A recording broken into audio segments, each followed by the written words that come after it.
Hi friends, ఈ ప్రపంచంలో మనకు తెలియనివి చాలా ఉన్నాయి. కొన్ని పరిశోధనల్లో బయటపడినవి మిస్టరీలుగా మిగిలిపోయాయి. అలాంటి 10 రహస్యాల గురించి ఈరోజు తెలుసుకుందాం. మనం ఇతర గ్రహాలపైకి వెళ్ళలేం. భూమిపై తప్ప మిగతా గ్రహాలపై జీవించే పరిస్థితులు చాలా తక్కువ. మనకు అత్యంత అనుకూలమైన గ్రహం భూమి మాత్రమే.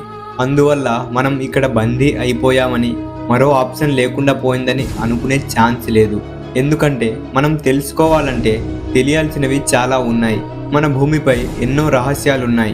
చాలామంది శాస్త్రవేత్తలు సైతం వాటిని తెలుసుకోలేకపోయారు. అందువల్ల అవి శతాబ్దాలుగా రహస్యాలుగానే మిగిలిపోయాయి. టెక్నాలజీ డెవలప్ అవుతున్న కొద్దీ మనకు చాలా కొత్త విషయాలు తెలుస్తున్నాయి. ఎక్కడెక్కడో నిగూఢంగా ఉన్న వాటిని కనిపెడుతున్నాం. ఇవన్నీ మనకు గత వైభవాన్ని తెలియజేస్తున్నాయి. కానీ ఇవి ఎందుకలా ఉన్నాయో, వాటి వెనకున్న కథ ఏంటో తెలియట్లేదు. అలాంటి రహస్యాలను ఈ వీడియోలో మనం తెలుసుకుందాం. ఫ్రెండ్స్, నా వీడియోస్ మీకు నచ్చినట్లయితే దయచేసి లైక్ అండ్ సబ్స్క్రైబ్ చేయండి. అలాగే మీ ఫ్రెండ్స్ అండ్ ఫ్యామిలీ మెంబర్స్కి షేర్ చేయండి. నెంబర్ 1, బొలీవియాలోని సూర్యద్వారం. దక్షిణ అమెరికా దేశం బొలీవియాలో సూర్యద్వారంగా పిలిచే ఈ కట్టడం ఇప్పటికీ కూడా ఒక మిస్టరీయే. దీన్ని మనం చూడాలంటే టివానాకు అనే నగరానికి వెళ్ళాలి. దీన్ని ఒక ప్రాచీన మరియు రహస్య నగరంగా చెబుతారు. క్రీస్తు శకం మొదటి మిలీనియంలో ఈ కట్టడం మొత్తం సామ్రాజ్యానికి కేంద్రంగా ఉండేదని పురాతన శాస్త్రవేత్తలు నమ్ముతున్నారు. దీనిపై విచిత్రమైన గీతలు, ఆకారాలు కూడా ఉన్నాయి. వాటికి అర్థం ఏంటి అనేది ఎవరికీ తెలియదు. కానీ కొంతమంది అంచనా ప్రకారం ఇవి మన భారతదేశంలో నమ్మే రాశి ఫలాలు లాంటివి కావచ్చు, లేదా విశ్వానికి సంబంధించిన గుర్తులు కావచ్చు అని చెప్తుంటారు. నెంబర్ 2, కోస్టారికాలో ఉండే భారీ రాతి గోళాలు. మధ్య అమెరికా దేశం కోస్టారికాలో గుండ్రంగా ఉండే భారీ రాతి గోళాలు ఉన్నాయి. వీటిని ఎవరు నిర్మించారో, ఎందుకు నిర్మించారో కూడా తెలియదు. 1930లో అరటి పండ్లను సాగు చేస్తున్న కూలీలు ఒకసారి పక్కనే ఉన్న అడవికి వెళ్లారు. అలా వాళ్ళు అడవికి వెళ్ళినప్పుడు ఈ రాళ్లు వాళ్లకు కనిపించాయి.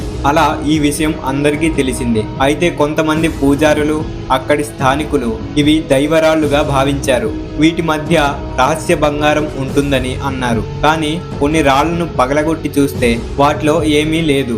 మరి ఈ రాళ్లను ఎవరు అలా చెక్కారో ఏమో అన్నది ఒక మిస్టరీగా మిగిలిపోయింది. నెంబర్ 3, కెనడాలోని ల్యాండ్సాక్స్ పచ్చిక బయళ్ళు. కెనడాలో ఇది ఒక పురాతన ప్రదేశం. 1960లో ఇది బయటపడింది.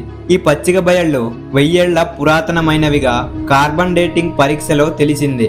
ఈ పచ్చిక బయళ్ళు చాలా అందంగా ఉంటాయి. సముద్రం పక్కనే ఉన్న ఈ ప్రాంతానికి టూరిస్టులు కూడా బాగా వస్తుంటారు.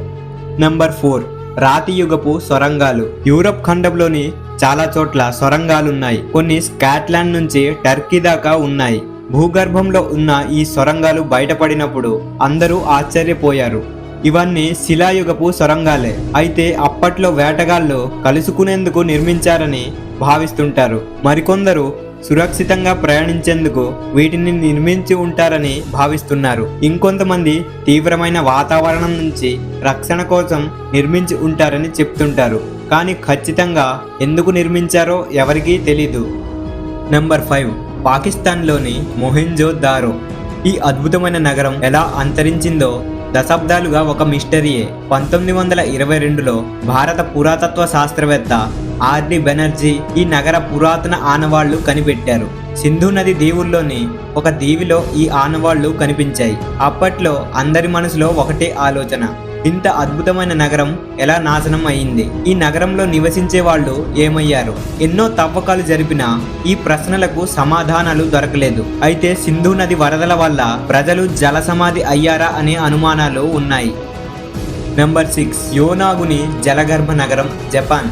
డైవింగ్ నిపుణుడైన కిహచిరో అరాటకే ఓసారి అనుకోకుండా ఈ ప్రాచీన ప్రాంగణాన్ని కనిపెట్టాడు. దీనిపై రకరకాల సైంటిఫిక్ థియరీలు ఉన్నాయి. ఈ రాతి నిర్మాణాలను పరిశీలించగా ఈ నగరం 10,000 సంవత్సరాల క్రింద నీటిలో మునిగిపోయినట్లు అంచనా వేశారు. అప్పటికి ఈజిప్ట్లో పిరమిడ్లను కూడా నిర్మించలేదు.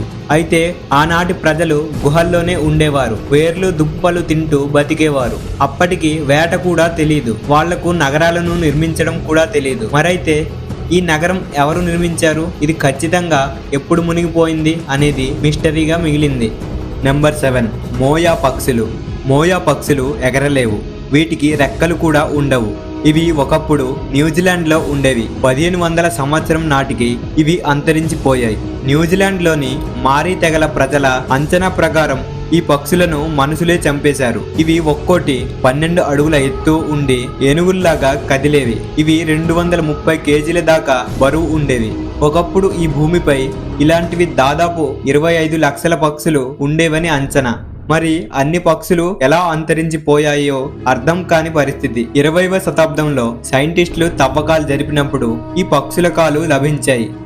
నంబర్ 8, చైనాలోని లాంగ్యూ గుహలు. చైనాలోని ఈ సున్నపు రాతి గుహలు పురాతనమైనవి. 1992లో రైతులకు అనుకోకుండా ఇవి కనిపించాయి. వెంటనే వీటిపై పరిశోధనలు జరిపారు. అయితే వీటిని స్వయంగా మనుషులే నిర్మించారని తెలిసింది. పూర్వం అలా నిర్మించడం చాలా కష్టమైన పని. పైగా ఇవి చాలా పెద్ద గుహలు. వీటిలో మొత్తం 24 కృత్రిమ గుహలు ఉన్నాయి. వీటిని 2000 సంవత్సరాల క్రితం చెక్కి ఉంటారని అంచనా. కానీ చరిత్రలో ఎక్కడా ఈ గుహలకు సంబంధించిన ఎలాంటి వివరాలు లేవు. వీటిని ఎవరు చెక్కారో ఎందుకు చెక్కారో కూడా తెలియదు. ఈ గుహలు ఇప్పటికీ ఒక మిస్టరీయే. నంబర్ 9, పెరూలోని సక్సాయ్ వామన్ ఆలయ ప్రాంగణం. దక్షిణ అమెరికా దేశం పెరూలో చాలా మిస్టరీలు ఉన్నాయి. వాటిలో ఒకటి సక్సాయ్ వామన్ ఆలయ ప్రాంగణం. ఇందులో మిస్టరీ ఏంటంటే ఈ ప్రాంగణంలో పెద్ద ఎత్తున సున్నపు రాతి నిర్మాణాలు ఉన్నాయి. వీటిని గోడలా నిర్మించారు. ఈ రాళ్లను పేర్చేటప్పుడు ఎక్కడా మోర్టార్ను వాడలేదు. అయినప్పటికీ ఆ రాళ్లు పడిపోకుండా ఒకదానికొకటి అతుక్కొని ఉన్నాయి. ఇది ఎలా సాధ్యం అనేది తెలియదు. ఈ రాళ్ల మధ్య ఖాళీ కూడా ఉండదు. పైగా ప్రతి రాయి అన్ని వైపులా సున్నగా ఉంటుంది. దీన్ని ఎలా నిర్మించారో అనేది అర్థం కాలేదు. ఇక్కడ ఇప్పటికీ చాలా పరిశోధనలు జరుగుతున్నాయి. కానీ ఇది ఒక అంతుబట్టని రహస్యంగా మిగిలిపోయింది. నంబర్ 10, ఈజిప్టులోని పూర్తి చెయ్యని స్తూపం. ఈజిప్ట్ను తలుచుకోగానే మనకు రహస్యాల దృశ్యాలు కళ్ళ ముందు మెదులుతాయి. అలాంటి వాటిలో ఈ పూర్తి కాని స్తూపం ఒకటి. ఇప్పటి వరకు మనకు తెలిసిన ప్రాచీన మరియు అతిపెద్ద స్తూపంగా దీన్ని చెప్తారు. ఇది ఈజిప్ట్లోని ఆస్వాన్కి ఉత్తర ప్రాంతంలోని రాతి క్వారీల్లో ఉంది. 1922లో దీనిపై పరిశోధనలు చేశారు. ఒక పెద్ద రాయిని అన్ని వైపులా చెక్కుతూ ఓ స్తంభంలా మార్చారు. అయితే దానిలో పగుళ్ళు ఏర్పడ్డాయి. అందువల్ల దీన్ని చెక్కడం ఆపేశారు. అయితే పర్యాటకులకు ఇది ఒక మిస్టరీలా ఉంటుంది. ఫ్రెండ్స్, నా వీడియోస్ మీకు నచ్చినట్లయితే దయచేసి లైక్ అండ్ సబ్స్క్రైబ్ చేయండి. అలాగే మీ ఫ్రెండ్స్ అండ్ ఫ్యామిలీ మెంబర్స్కి షేర్ చేయండి.